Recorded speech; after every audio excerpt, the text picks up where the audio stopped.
This is Shaun Sport in podcast form. Well, we need to get behind the Perth Wildcats. Everybody, the Red Army needs to come out in force, actually. We're playing the Sydney Kings at just after 6:30 tomorrow night. Take Who them doesn't down. want to be there? We need to bounce back. Let's get behind Elijah Pepper, who's going to dominate. He's got to step tomorrow into night. Bryce Cotton's big shoes. No pressure, Elijah. No pressure. It's like the fourth time I've heard it this morning. Oh, it's like the fourth time I've heard it this morning. Yeah. Yeah, thank you guys. This is a great opportunity. You've got the outside shooting to make a real dent. Yeah, no, I mean, that's kind of the thing about Perth is you got guys that can step up. You have a lot of young guys and some of the older veterans as well. Everybody's able to step up if somebody's hurt. And, I mean, we've kind of had this problem even early in the season. You haven't had a full roster all season, have you? A healthy team, maybe one game. Yeah. So, it's kind of a thing we've dealt with so far, but we'll still make it work and get a win. So, Elijah, in the preseason, everyone's saying who out there can beat the Wildcats because you just dominated everyone, right? And I guess everyone was healthy at the time. I don't see this as being a bad thing, by the way, having Bryce out. I think Ty stepped up on the weekend and you guys took it right to the line. Obviously, we're saying, it all relies on you, the game this weekend. But that's only because you're sitting here. But it does give you it's different opportunity, look, and it is opportunity, Nat. But I think it gives everyone a chance to play. I think we've become one-dimensional at times. So and too I reckon, reliant on Bryce, do you mean? Yeah. And other teams, it's easy. Okay, it's against Cairns, Bryce hit over 30, right? And they weren't able to stop him. But a lot of teams have been able to stop him in a lot of ways, which technically allows everybody else to be open. But I think this is more of a team performance is going to have to get it done, led by you. I'm going to keep coming back to that. I mean, I wouldn't complain if that was the case, but I think, I don't think it's, obviously it sucks that Bryce has got what he's going through and all that stuff. Yeah. But, in terms of you got everybody that needs to step up, I think it helps in the long run potentially because you got guys that maybe didn't have as big of a role or something like that. Now you have them stepping into a bigger role. And if they perform well, that's just going to give them confidence for later down the road. And then when Bryce is back, you're looking at a fully healthy team that I think wins a championship. It's hard to scout too from an opposition point of view. Yeah, because now for you've got all these guys playing different roles and having the freedom to be able to take the game on.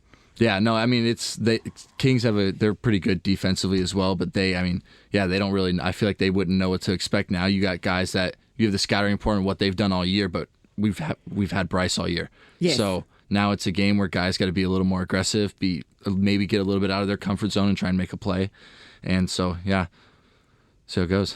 Yeah. The NBA season started before I was talking to you off air. Who you follow? Celtics are my team. And then we just thought you were a bandwagon jumper, but you did. I can name some names. So. You did, yeah. You had the receipts to prove that, you from way back. So what was you had a poster on your wall? Oh, I had a Larry Bird, one of those stick-em posters that you put on the wall. Yeah. With the giant, like the body-sized one. So I had one of those. So in, my life-size Larry Bird in your bedroom. It was pretty. It might sound a little weird, but that was the Celtics one they were selling at the time. That's so good. They certainly were. Yesterday they started obviously with the win. They unveiled the banner and everything like that. But they shot a record for the amount of threes in a game. Yeah, I think they tied the record with like 8 minutes left, and then couldn't hit a three the rest of the game. Do you know how many it was? 29. That's amazing. That's amazing. If you could do that tomorrow night, that'd be great. Yeah, no, I absolutely would love to. I'll talk to the guys and see if we can get 29 threes in. Yeah, that would be awesome. I was also so the LA Lakers played their first game. Bronny, I was talking about that earlier on. But JJ Redick at quarter time, when they go to the ESPN commentators, they said JJ wants them to put up more threes. In the NBA, and I guess from the NBL point of view as well, it doesn't matter how far you're out, is it? It's just like you get the ball, you get an open shot, you're shooting it? I mean, yeah, if you're open, just let it fly. Doesn't matter where it's from? I don't think, at least for me personally, I feel like a lot of other guys that are decent shooters, you don't really notice a difference between like being right on the line and like 3 or 4 feet back. Yeah, right. It's eventually kind of all just feels pretty much the same, especially once you're in the flow of the game, like you just shoot it. Yep. And then goes in or doesn't. Yeah, no, it goes in. Yeah. It's going to go in tomorrow night when you drop 30 in Sydney's face. Yes. One of the things when you watch the docos and stuff like that, someone like Steph Curry, I'm sure you'd aspire to always shoot like the world's best shooter. He has so many shots after the game, after training and, repetition. Yes. He's a master of skill. So where do you stand on a training point of view? Do you set yourself a mark of shooting so many shots in a week? There's not like a mark, so to speak, but I mean, we'll get into practice, guys. We'll get shots up before and after. So I I'll wait for guys to finish shooting, and then I have like a little bit of a routine with some of our coaches, and I'll get out there and shoot afterwards. And I mean, you're probably getting 250, 300 shots just after practice. And then you go in before practice, you're getting 50 to 100 shots just to warm up and stuff like that. That's a lot. Do you go down the park and just shoot hoops on it like a park ring? Not the parks, no. But I mean, you dominate in a bit of 3-on-3 pickup, wouldn't you? I wouldn't. I like playing. I'll play anything. Yeah, it's fine with me. But I mean, probably 350 to 400 shots a day is. I mean, because we're practicing mostly every day. Yeah, so. I know, but it's a commitment. And, that's kind of just a normal thing. Like guys are always just getting shots up before or after practice, and then in practice, obviously, we're shooting a ton as well. With someone in your face. The game is an important one because it's only 2 wins so far this season. Mm-hmm. When do you put all this stuff behind you and know that there's a long way to go, and if you get on a run, it doesn't really matter, or is there we got to bring the intensity because we need to get going? Panic stations. Yeah, I mean it's kind of hard to say. I mean, we're frustrated obviously being 2-4, but there's probably 2 or 3 games we easily could have won if a couple of different shots go in. If it wasn't for Milton Doyle in Tasmania, you would have won that one. Well, I mean, defending him, first of all, you don't let him get an inbound sorry, pass. I've unleashed Shaun. But I mean, there's stuff where we're kind of, I mean, I know they started off, I think it started off 2-5 last year and ended up being the second seed. So I wouldn't say we're worried about it. I think we have a great team. We're poised to make a good run, and numbers will even out eventually. But at the same time, you still want to get the win. So we're trying to bring the intensity, especially if Bryce stays hurt. Yeah. So maintain the focus. Yeah. Trying to just go on a run and get a couple wins in a row and go from there. Give him a good peppering. Well, we need everyone to get behind the Perth Wildcats up against the Sydney Kings tomorrow night. Yes, Elijah's Red Army, come alive. Grab the team on his back, carry them to the finish line. We're line. waiting for it. Can't wait. Mate, anytime there's a chance to throw up a 3, they're going in. Yep. It's got From the eye downtown. of the tiger. It's happening. 3 feet outside the line. Let's go. Thanks, Elijah. Thank you, guys. Mate. I appreciate it. Shaun Sport in podcast form. Quickly now, we'll just jump overseas to cricket in Pakistan. Okay, sure. And Jason Gillespie, a former Australian fast bowler, he has been coaching the Pakistan team. He was put in place about 6 months ago. Yeah, Dizzy. Dizzy. Yeah, he was in line. He's had a really successful coaching career, South Australia and also over in the UK, really successful. And he probably just really... lucked out in coaching Australia. In not coaching them, yeah. Justin Langer got the gig and then Andrew McDonald succeeded him. He was all around it, wasn't he? Yeah, he was. Definitely in contention. Most definitely. So anyway, Pakistan have hired him. And as of this week, the Pakistan Cricket Board have decided to put him on ice as to have anything to do with selecting the team, even though he's the coach. Why? They've decided, I don't know if he's making the wrong decisions or that they want to have the overriding say. The veto with that power. So he's allowed to be involved in match day and coming up with the strategies to win the game, but he's got no say in Well, that's ridiculous. That's not tenable. I saw a video of him picking up plastic bottles at the ground the other day. I believe that's, recycling is part of his gig as well. Yeah, he's getting the 10 cents. He's literally going around with a bag and picking up the rubbish. It's like, this is what he's reduced to. This is ridiculous. This is so embarrassing, isn't it? Like, well, he's obviously going to leave. Yeah, surely. I would have thought so.